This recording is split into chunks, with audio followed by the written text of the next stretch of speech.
दोस्तों नमस्कार। आशा है कि आप अच्छे होंगे, आपका दिन खुशी से बीते, इसी के साथ हम इस वीडियो को शुभारंभ करते हैं।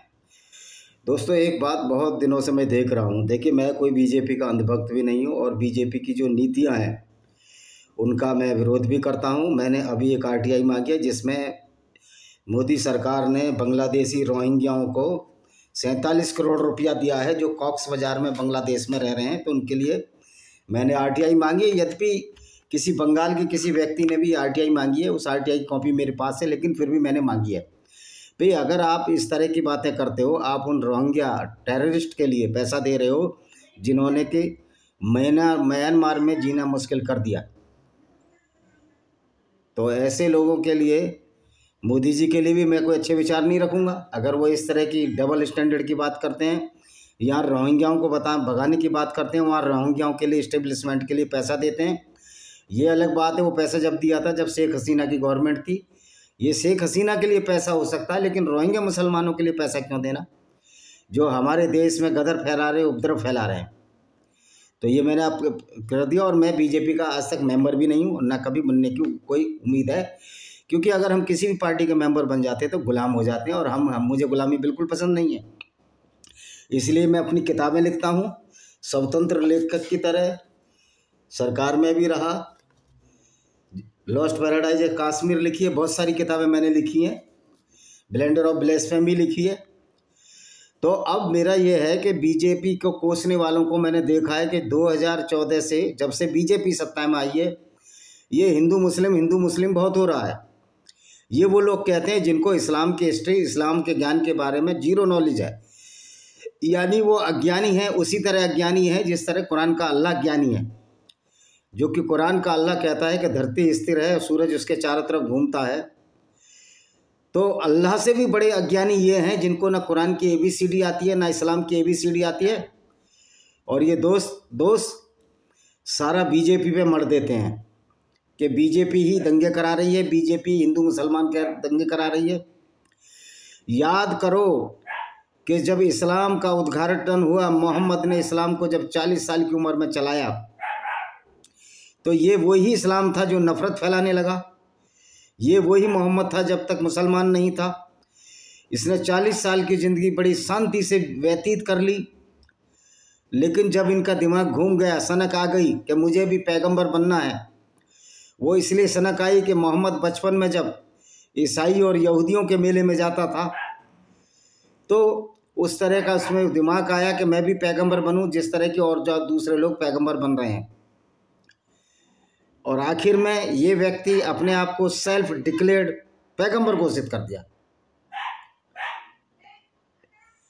जब पैगंबर इसने घोषित कर दिया,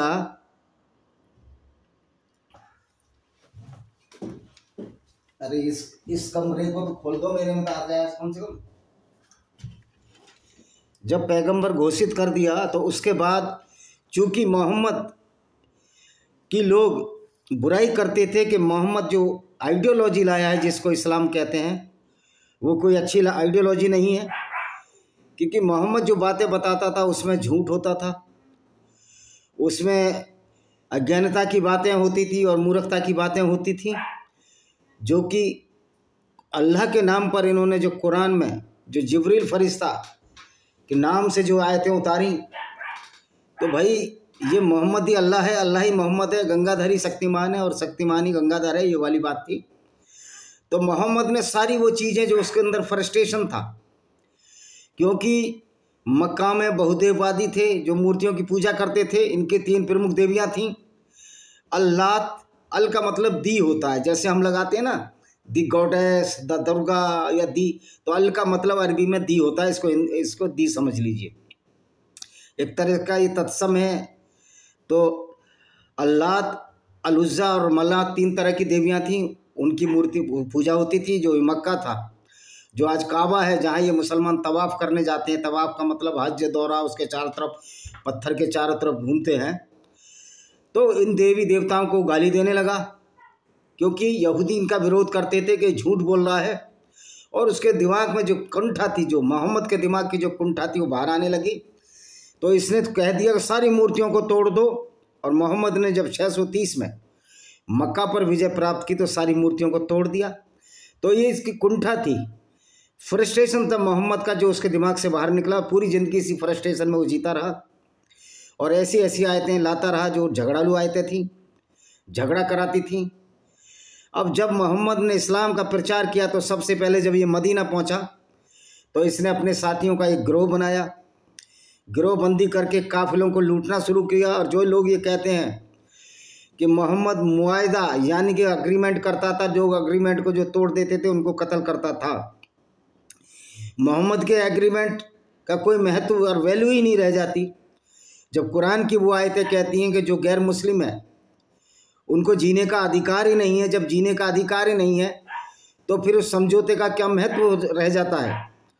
मोहम्मद जो समझौते करता था वो यहूदियों से या पैगान जिन्हें बहुदेववादी कहते हैं, मक्का में सिर्फ यहूदी ही नहीं रहते थे, ईसाई भी रहते थे क्योंकि ईसाईयत भी पहले आई इस्लाम से, और बहुदेववादी रहते थे और जो लोकल धर्म मानने वाले लोग थे रहते थे। जैसे कि हमारे पश्चिमी उत्तर प्रदेश में भी लोकल देवी देवता होते हैं, जैसे कि हमारे यहाँ इस देवता को मीरा कहा जाता है, मीरा की पूजा होती है। मीरा मतलब हनुमान जी की पूजा होती है, लोकल लैंग्वेज में उसको गांव के लोग मीरा कह देते हैं, जिसमें लड्डू चूरमा बांटा जाता है। तो ये लोकल लैंग्वेज थी। मीरा हनुमान जी के हैं, हमारे वेस्टर्न यूपी के और हमारे गांव के भी देवता। तो इसी तरह वहाँ लोकल देवी देवता थे, उनको दूसरे नामों से वो पुकारा करते थे। लेकिन मोहम्मद को ये गवारा ही नहीं था कि कोई लोग मोहम्मद के इस्लाम को ना माने, मोहम्मद के आइडियोलॉजी को ना माने जो कि झूठ पर टिकी हुई है। जब इनकी इस आइडियोलॉजी को नहीं मानते थे तो मोहम्मद नाराज़ हो जाता था और आदेश दे देता था कि सारी मूर्तियों को तोड़ दो। जो 630 में इसने 360 मूर्तियों को तोड़ा जो काबा में रखी थी। देवी देवताओं को गाली देना शुरू किया तो मक्का से इसको मदीना जाना पड़ा। और जब मदीना ने इसने गिरोह बना लिया, खदीजा बिन खुवैलिद जो ईसाई औरत थी उसका सारा धंधा इन्होंने चौपट कर दिया था। और इनका जो चचेरा साला था वर्का बिन नोबिल जो ईसाई था वो आयतें लाता था और मोहम्मद उन्हीं आयतों को पढ़कर बोल देते थे कि जिब्राइल के नाम से आयतें ली। और जब वर्का बिन नोबिल मर गया तो आयतें आनी बंद हो गई। तो ये सारा जो खेल था ये मोहम्मद का खेल था, मोहम्मद का चलाया हुआ एक आइडियोलॉजी विचारधारा थी जिसको इसने नकली अल्लाह बनाकर और जिब्राइल फरिश्ता जो कि गैब्रियल फरिश्ता था ईसाइयों का उससे ले लिया और कह दिया ये जिब्रील है, उसका अरबीकरण कर दिया। तभी से ही नफरत फैलनी शुरू हुई कुरान की। जैसे मैंने कल 24 आयतों के बताया था कि इनकी वजह से नफरत फैला हुई। तो क्या बीजेपी ने कुरान लिखी है या बीजेपी के किसी लीडर ने कुरान लिखी है? मुझे नहीं लगता कि बीजेपी का कोई भी कार्यकर्ता इस तरह का चैनल चलाता है जिस तरह का चैनल हम चला रहे हैं, या सलीम वास्तविक चला रहे हैं, या जो इस्लाम छोड़कर आए हैं वो चला रहे हैं। तो बीजेपी का नफरत से क्या वास्ता हो सकता है? ये जो इंफॉर्मेशन टेक्नोलॉजी आई है, इंफॉर्मेशन टेक्नोलॉजी की वजह से इस्लाम की सच्चाई सामने आ रही है और लोग अपने चैनलों पर इस्लाम की औकात और इस्लाम की असलियत बता रहे हैं कि किस तरह मोहम्मद काफिले लूटा करते थे और किस तरह गैर मुस्लिम औरतों के साथ बलात्कार किया करते थे और करवाया करते थे और उनको बाज़ारों में बेच दिया करते थे। जिस तरह बनु करेजा यहूदी कबीला के मोहम्मद से कोई लड़ाई नहीं थी, लेकिन मोहम्मद वहाँ गया 700 से 800 लोगों को सुबह कत्ल कर दिया, नंगा करके जिसके पीबर्टी हेयर आए थे उनको मार दिया और जो नहीं आए जो बच्चे थे उनको छोड़ दिया, उनको गुलाम बनाया, औरतों को गुलाम बनाया और औरतों के साथ इनके साथियों ने बलात्कार किए। औरतों को रेवड़ी की तरह बांटा गया, ऊँट घोड़े बैलों को भी बांटा गया और जो औरतें बाद में बचीं जब इनका मन भर गया उनसे काम लिप्सा की पूर्ति करने के बाद इन्होंने नजद के बाज़ारों में बेच दिया। यहूदी बनु करेजा कबीले की औरतों को ये बड़ा ही फेमस किस्सा है और ये किस्सा सही मुस्लिम, सही बुखारी, सीरत रसूलुल्लाह इब्न इसाक में है, पेज नंबर 465 अध्याय नंबर 83 पर है। और मज़े की बात है अब ये सुन्ना.com से अपने किस्सों को भी गायब करने लगे हैं। इनको शर्म आ रही है, इन मुल्ला मौलानाओं के बस की नहीं है। तो जो ये बोलते हैं कि बीजेपी नफरत फैलाती है, बीजेपी कौन से सन में बनी थी? मेरे ख्याल बीजेपी का जो उद्भव हुआ है 1985 में बनी, इससे पहले जंक्शन के नाम से थी। तो अगर ये नफरत फैलाती थी तो क्या बीजेपी ने कुरान लिखी है या मोदी जी ने कुरान लिखी है या आरएसएस ने कुरान लिखी है? कुरान तो तुम्हारे मुस्लिमों ने लिखी है, तुम्हारे मुस्लिम इतिहासकारों ने उनके तर्जुमे किए हैं। ये अलग बात है कि झूठ बोल बोल कर इरफान हबीब जैसे इतिहासकार जो कि औरंगजेब को अच्छा बता रहे हैं कि औरंगजेब बहुत बड़ा महान राजा था। देखिए, अगर मुसलमान कोई महान राजा भी हो जाएगा, अगर वो इस्लाम की विचारधारा पर चलता है तो अच्छा इंसान तो हो नहीं सकता, ये गारंटीड बात है।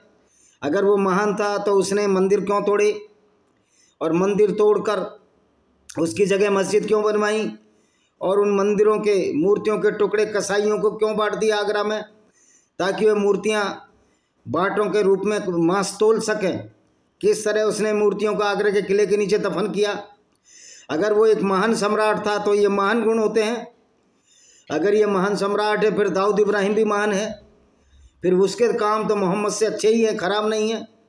दाऊद इब्राहिम किसी के साथ शायद बलात्कार किए हो, मुझे नहीं मालूम, पर मोहम्मद जैसा औरतों को तो कभी नहीं लूटा, ना कानून इसकी इजाज़त देगा। तो जो लोग इस्लाम के बारे में नहीं जानते वही लोग इस तरह की बातें करते हैं कि बीजेपी नफरत फैलाती है या कोई अन्य पार्टी नफरत फैलाती है। निश्चित तौर पर अगर कुरान हमारे खिलाफ बोलेगी तो हम तो कुरान का सिराजा बिखारेंगे, कुरान की पोल खोल कर रखेंगे। ये हमारा अधिकार बनता है। अगर कुरान हमारे बारे में ना बोलती, सिर्फ मुसलमानों के बारे में बोलती, तो हम कुरान की आलोचना करते ही नहीं, क्योंकि कुरान हमारे कत्ल करने की बात कहती है, कुरान हमारी औरतों को बाज़ारों में बेचने की बात कहती है। तो ये वक्त का भी तकाजा है, एक इंसानियत का भी तकाजा है कि हम इन चीज़ों की कुरान की पोल खोलें और बताएं कि मोहम्मद कैसे कार्य करता था, किस तरह मोहम्मद नफ़रत फैलाता था, किस तरह औरतों को लूट कर उनको बाज़ारों में बेच देता था, और उसका जब मन नहीं भरता था, लोग कहते हैं बड़ा रहमत वाला था, दयावान था, तो उसने तो औरतों को भी कत्ल कराया था। उसने उम्मु कृपा नाम की औरत को, जो बनु फजर कबीले की थी, सिर्फ इसलिए कत्ल करा दिया कि उसने इस्लाम कबूल नहीं किया।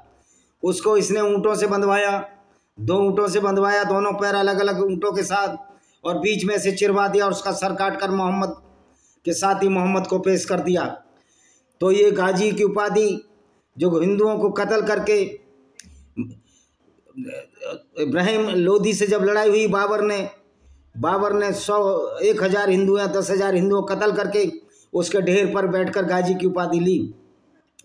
तो ये बातें क्या बीजेपी बताती है? ये बीजेपी नफरत फैलाती है। तुम्हारा इस्लाम और कुरान कहते हैं ना, दूसरे की आंख में तिनका देखने से पहले अपनी आंख का लट्ठा देखो।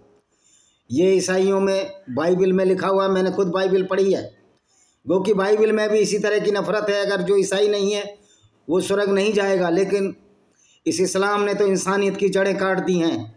इस्लाम ने तो मानवता का सत्यानाश कर दिया है। और उस पर झूठ बोलते हुए मौलाना, झूठ बोलता महमूद मदनी, झूठ बोलता असद मदनी, जो कि देवबंद के सबसे बड़े आतंकवादी हैं, वो ये कहते हैं कि इस्लाम की शिक्षा हम मदरसों में देते हैं। इस्लाम की शिक्षा ही तो आतंकवाद है, इस्लाम की शिक्षा ही तो नफ़रत फैलाती है। तो मैं तो ये कहना चाहता हूँ, अगर नफ़रत फैलाते हैं, अगर सच्चाई बताते हैं इस्लाम की, तो ये नफ़रत फैलाना नहीं है।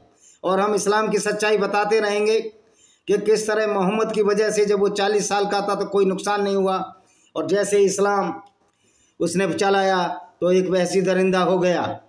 उसने औरतों की इज्जत लूटनी और लुटवानी शुरू कर दी, अपने साथियों के साथ काफिले लूटने शुरू कर दिए।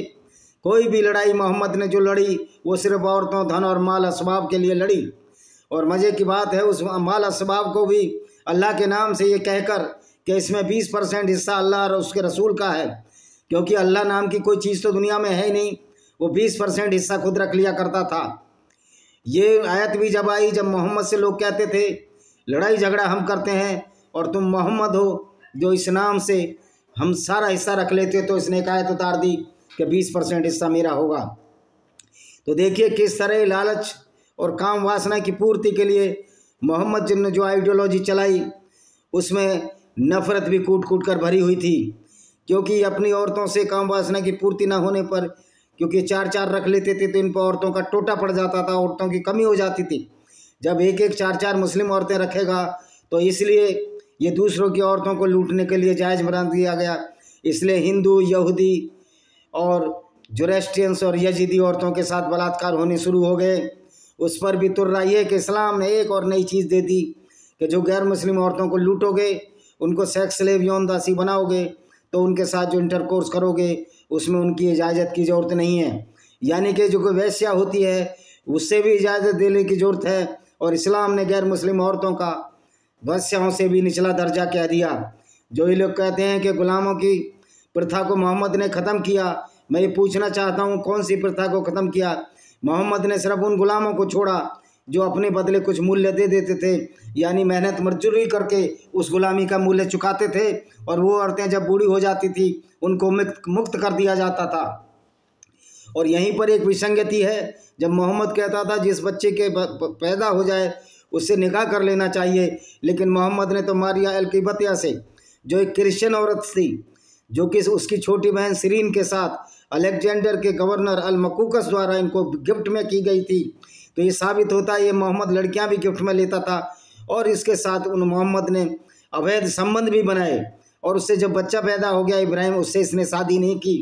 तो इस्लाम इतना विसंगतियों से भरा हुआ है, इस्लाम इतना कुसंगतियों से भरा है, इतनी गंदी विचारधारा है जो लोगों से लड़ाती है। अगर ये विचारधारा कुरान और इस्लाम में नहीं लिखी है तो मैं कहीं भी किसी भी मौलवी से, पूरी दुनिया के मौलवी से मुलाहिजा या आपस में शास्त्रार्थ करने के लिए तैयार हूँ, जहाँ चाहे आकर डिबेट कर ले। इन मौलानाओं की औकात नहीं, किसी इस्लामिक विद्वान की औकात नहीं। वैसे विद्वान क्या होंगे इस मूर्ख आइडियोलॉजी में, जिसका अल्लाह ये कहता है कि धरती स्थिर है और सूर्य चारों तरफ घूमता है। ऐसे मूर्ख आइडियोलॉजी में विद्वान क्या होंगे? उसके जानकार हो सकते हैं, लेकिन इसी मूर्खता को छिपाने के लिए आएँ बाएँ दाएँ करते हैं। ये कहते हैं कि मोहम्मद ने उन्हीं लड़कियों से, उन्हीं यहूदियों से लड़ाई की जो मुआहदा तोड़ते थे, जो एग्रीमेंट तोड़ते थे। इस्लाम में तो साफ साफ सूरह अल-बकरा में लिखा है कि किसी भी गैर मुस्लिम काफिर को यहूदी और नसारा यानी ईसाई को अपना दोस्त ना बनाओ। जब ये आई गई कि दोस्त ना बनाओ, तो उसमें समझौते की क्या बात होती है? समझौते की बात तो दोस्तों में होती है, मित्रता में होती है। जब कुरान में लिख ही दिया कि गैर मुस्लिम तो नजस हैं, पोटे जितने गंदे हैं, और रमज़ान के जब पवित्र महीने बीत जाएं इनको जहाँ चाहो कत्ल करो, चैप्टर 9 आयत नंबर 5 तो यही कहती है। और यदि वो मुसलमान बन जाए तो उनको छोड़ दो। यानी कि इस्लाम जब तलवार के बल पर फैला तो निश्चित तौर पर नफरत फैली। आपने दो ही रास्ते उनके लिए छोड़े, या तो इस्लाम कबूल कर लो या अपनी गर्दन नबवा दो। जो डर गए लालच के बल से, जिन्होंने तलवार पहन ली, तलवार के बल पर जिन्होंने सलवार पहन ली, उनकी बहुत बड़ी पाकिस्तान में बड़ी संख्या है। आज उनमें से यद्यपि बहुत सारे लोग इस्लाम की बुराई को मानकर इस्लाम की विचारधारा, जो एक गंदी और मानवता रहित विचारधारा है, जो पूरी मानवता का सत्यानाश करती है, उसको छोड़ते हुए जा रहे हैं। आज पाकिस्तान में 2 करोड़ से लोग अधिक हैं जो इस्लाम की इन बेहूदी बातों को नहीं मानते। ऐसे व्यक्ति को अपना पैगंबर मानने के लिए तैयार नहीं, जो सिर्फ नफरत फैलाता गया और जो अपनी पूरी ज़िंदगी काम वासना की पूर्ति के लिए, धन लिप्सा की पूर्ति के लिए काफिले लूटता रहा, और वैसे लोगों को बेवकूफ़ बनाता रहा, लोगों को पट्टियाँ पढ़ाता रहा। ये दुनिया तो कुछ नहीं है, ये आखिरत की दुनिया इसके बाद है, जो असली दुनिया है। तो आप ये देख सकते हो किस तरह ये इस्लाम की आइडियोलॉजी ने नफरत फैलाई और ठीकरा बीजेपी पर रख दिया जाता है। मैं पूछना चाहता हूँ, क्या सीरिया में बीजेपी पार्टी है? क्या फिलिस्तीन में बीजेपी पार्टी है? इनके हर किसी से मसले रहते हैं, क्योंकि इनको वो पागलपन, इस्लाम का जो वायरस है जो इनके दिमाग में घुस गया है, जो कोरोना वायरस से भी खतरनाक है, जो ये कहता है कि अल्लाह, जिनका मूर्ख अज्ञानी अल्लाह ये भी नहीं जानता, वैसे दावा किया जाता है कि अल्लाह दुनिया को बनाने वाला है, जो अल्लाह ये भी नहीं जानता कि धरती चादर की तरह नहीं फैली है, बल्कि धरती तो गोल है। जबकि कुरान का अल्लाह कहता है मैंने धरती को चादर की तरह फैलाया और आकाश में खंभे लगाए जिससे आसमान ऊपर ना गिर जाए। तो ये जो शेख चिल्ली की कहानियाँ हैं, ये हमने बचपन में भी बहुत पढ़ी हैं कि आकाश गिर रहा है, आकाश गिर रहा है, भागो आकाश गिर रहा है। ऐसी कहावतें, ये जो फेबल स्टोरी हैं, जो चंदा मामा की कहानियाँ हैं, जो मोहम्मद ने पहले रोमन्स के पास आई, रोमन्स के पास फिर ग्रीक यूनानियों की कहानी, फिर रोमन की कहानी, फिर वो यहूदियों की पुस्तक, फिर बाइबल में आई, उससे मोहम्मद ने सारी किताबें चुरा ली और उन सब बातों को, मूर्खतापूर्ण बातों को कुरान में भर दिया। आप ईसाइयों का ओल्ड टेस्टामेंट या यहूदियों की तोरा पढ़ लो तो आपको समझ में आ जाएगी एक किस तरह इस्लाम एक फुल गुंडागर्दी है, फुल टाइम गुंडागर्दी है गैर मुस्लिमों के खिलाफ। सिर्फ नफरत फैलाने वाली आयतें कुरान में ये इन्होंने ही लिखी हैं, ये कोई बीजेपी वाले ने लिखी हैं, ये क्या आरएसएस वालों ने लिखी हैं, ये क्या बजरंग दल ने लिखी है कुरान, या किसी भी क्या ईसाई ने लिखी है, या जीसस ने कुरान लिखी है? गो कि ये जीसस को भी अपना पैगंबर मानते हैं, क्योंकि मोहम्मद के पास कोई चारा नहीं था, उसके पास दिमाग तो था नहीं। उन्होंने कहा मैं आखिरी नबी हो जाता हूँ और जीसस पहले, उससे मेरे से पहले वाले। इस तरह इन्होंने 1,24,000 का जो झूठ गढ़ा कुरान में कि 1,24,000 नबी आए, ऐसा कोई कुछ नहीं है। तो ये झूठ और नफरत की जो ब्यार फैलाई है, भाई आप अगर कुरान में दूसरों को गाली देंगे तो आपकी तो हम पोल खोलेंगे, ये तो हमारी अधिकार बनता है। कोई भी मुसलमान जो सच्चा मुसलमान है वो अच्छा इंसान तो हो ही नहीं सकता, क्योंकि सच्चा मुसलमान तो वो है जो मोहम्मद की सुन्नत, मोहम्मद की शिक्षा पर चढ़ेगा। और मोहम्मद की जो शिक्षा है वही तो कुरान की शिक्षा है, वही तो कत्ल करने की बात कहती है, वही तो लोगों को लूटने की बात कहती है, वही तो औरतों के साथ बलात्कार की बात कहती है, वही तो औरतों को बाजारों में बेचने की बात कहती है। ये तो आपकी हदीस और कुरान है। लोग कहते हैं हम तो कुरान को मानते हैं, हदीस को नहीं मानते। अगर आप हदीसों को नहीं मानते तो फिर नमाज कहाँ से पढ़ोगे? कुरान में तो नमाज का जिक्र ही नहीं है। कुरान में तो कोई ऐसी चीज़ नहीं है, ना रोजे का जिक्र है, न तुम्हारे पर कैसे ईद मनानी है इसका जिक्र है, त्योहारों का भी नामो निशान नहीं है। तो ये झूठ और फरेब का जाल जो नफरत की बुनियाद पर रखा गया था मोहम्मद ने अपने फ़ायदे के लिए, तो ये नफरत फैलाने वाली किताब कुरान है, ना कि कोई बीजेपी है, ना कोई आरएसएस है, ना कोई बजरंग दल है, ना कोई ईसाई ग्रुप है, ना यहूदी ग्रुप है, ना किसी तरह का ग्रुप है। तो भाई अपने कुरान को बदलो, अपने इस्लाम को बदलो। दूसरों की आंख का लट्टा देखने से पहले अपनी आंख का तिनका देखो कि तुम्हारी आंख में तो पूरा लट्टा घुसा हुआ है, दूसरे की आंख का तिनका देखते हो। तुम्हारे तो खुद पोटी गंदी है, पहले अपनी धो लो, जब दूसरों की धोने की बात करो। तुम्हारी कुरान को ढंग से पढ़ो। बहुत से मुसलमान कहते हैं हमारे दोस्त आप कुरान को ढंग से नहीं जानते। ओ मूर्खो, हम सब ढंग से जानते हैं, तुम अब तक नहीं जान पाए कि तुम्हारा पैगंबर एक लुटेरा था, तुम्हारा पैगंबर काफिलों को लूटता था, तुम्हारा पैगंबर तबूक की लड़ाई में औरतों को लूटने के लिए गया, ये कहकर कि वहाँ ब्लैंड आंखों वाली लड़कियां मिलेंगी। तो मूर्खो, तुम्हें समझने की जरूरत है, और उन मूर्ख गैर मुस्लिमों को समझने की जरूरत है जो ये कहते हैं कि 14 से बीजेपी और हिंदू मुस्लिम। सच्चाई यह है कि जब से इंफॉर्मेशन टेक्नोलॉजी आई, जब से यूट्यूब आया, ये 10-15 साल से जो जागृति आई है, उसकी वजह से इस्लाम का सिराजा बिखर गया। इस्लाम का सिराजा बिखर गया। और तुम इंशाअल्लाह ये होगा, तुम्हारा अल्लाह ठुल्ला है, वो कुछ नहीं कर सकता, क्योंकि तुम्हारा अल्लाह है ही नहीं। तुम्हारा अल्लाह फैब्रिकेटेड है, जो मोहम्मद ने बनाया अपने लिए। और तुम्हारा ईमान भी मूर्खता की एक निशानी है, अज्ञानता की निशानी है। तुम इसी अज्ञानता और ईमान के चक्कर में पाकिस्तानी टीम को धो कर मारा, लोगों ने, काफिरों ने मारा, क्योंकि तुम्हारा अल्लाह तो बचा ही नहीं सकता। तुम्हारा अल्लाह एक फैब्रिकेटेड अल्लाह है जो मोहम्मद ने अपने फ़ायदे के लिए बनाया था, क्योंकि मोहम्मद के खुद दांत टूटे जब मोहम्मद ने अल्लाह को याद नहीं किया। जब हूद की लड़ाई में मोहम्मद के इनके पैगंबर के दांत तोड़ दिए, तब अल्लाह को याद नहीं किया। तब इसने अपने दामाद अली को बुलाया कि अली कहाँ हैं, मेरे दांत टूट गए हैं। तब इनकी बेटी फातिमा आई, उसने इसका रूई का पाया जो भी लगाया, जबड़ा टूट गया था। तो अल्लाह तो काम ही नहीं आया। अल्लाह तो जब भी काम नहीं आया, जब तुम्हारे हजर अस्वाद काला पत्थर जिसको चूमते हो उसको 20-25 टुकड़े कर दिए, 22 साल लेटरिन करता रहा अब्दुल ताहिर जन्नाती, और तुमने हाथ जोड़कर पैसे लेकर ये सऊदी अरब में मक्का में फिर काला पत्थर लगाया। तो तुम तो पत्थरों की भी पूजा करते हो, तुम तो ऊँट का मूत्र भी पीते हो, और हिंदू कहते हो कि आप गऊ का मूत्र पीते हैं। वो गऊ का मूत्र पू के किसी को काफिर और किसी को गैर वाजिब कत्ल तो करने की बात नहीं कहते। उनका जो राम थे और कृष्ण थे, उन्होंने औरतों को तो लूटा नहीं, बाजारों में तो नहीं बेचा। राम के कैरेक्टर तो, मोहम्मद का कैरेक्टर तो उससे भी गया भी था, रावण से भी गया भी था। रावण तो लाख गुना अच्छा है, क्योंकि रावण ने तो सीता माता को हाथ भी नहीं लगाया था, उसको रथ पर बैठा कर वो ले गया और उसको विभीषण की बहन त्रिजटा के पास छोड़ा, और जब भी गया मंदोदरी के साथ गया। तो रावण तो मोहम्मद से बहुत अच्छा है। तो रावण के अगर पुतले जलाते हैं तो मोहम्मद के पुतले जलाने में क्या आपत्ति है? इसका प्रतीकात्मक जलाना चाहिए, क्योंकि अब इस तरह की आइडियोलॉजी को हम बर्दाश्त करने के लिए तैयार नहीं। आप सिर्फ इसी बात पर लोगों को कत्ल करोगे वो गैर मुस्लिम है। जितनी भी हत्याएं हुई वो सारे आप तो ये जो कांग्रेसी हैं और ये जो गैर मुस्लिम जो लीडर हैं वो इस्लाम को तो समझते हैं या नहीं भी समझते। तो ऐसे मूर्खों के चक्कर में हिंदू आके इस तरह की बातें करते हैं। वो पूनम है कोई एक छुटभई नेता, वो कह रही थी कि अनुज चौधरी ने, अरे अनुज चौधरी जैसी बनकर तो दिखाओ, तुम अर्जुन अवार्ड लेकर तो दिखाओ। डीएसपी अनुज चौधरी जैसी औकात तुम्हारी है नहीं। मैं तो कहता हूँ जो अर्जुन अवार्ड है उसको तो डायरेक्ट आईपीएस ग्रांट कर देना चाहिए था। तुम अनुज चौधरी की बातें करते हो, यानी कि इस्लाम के लोग हमें कत्ल करने की बात कहें। अनुज चौधरी ये भी ना कहे कि एक दिन रोजा। मैं तो कहता हूँ पूरी दुनिया में नमाज पर रोक लगा देनी चाहिए, क्योंकि 17 बार नमाज पढ़ने में भी ये कहते हैं गैर मुस्लिमों पर हमारी जीत हो।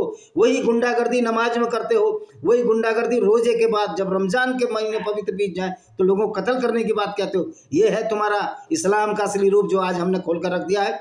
आशा है वीडियो पसंद आएगा। चैनल को सब्सक्राइब करें, वीडियो को बेल आइकन दबाएं। अगर तब भी मन ना भरे तो चैनल को सब्सक्राइब जरूर कर दें और इसको लोगों में प्रसारित करें, क्योंकि आप हमारे जो सब्सक्राइबर में बढ़ रहे हैं और जितना आप हमारा ये प्रसारित करोगे उतनी ही हमारी रीच बढ़ती है। हमें कोई पैसे वैसे का लालच नहीं है। हम तो सोच रहे हैं लोगों को ये बताएं कि वास्तव में इस्लाम से ज़्यादा तो घृणा फैलाने वाली और हिंसा फैलाने वाली कोई आइडियोलॉजी नहीं है। इसी के साथ मैं इस वीडियो को विराम देता हूँ। वंदे मातरम, जय हिंद, आपका दिन शुभ हो।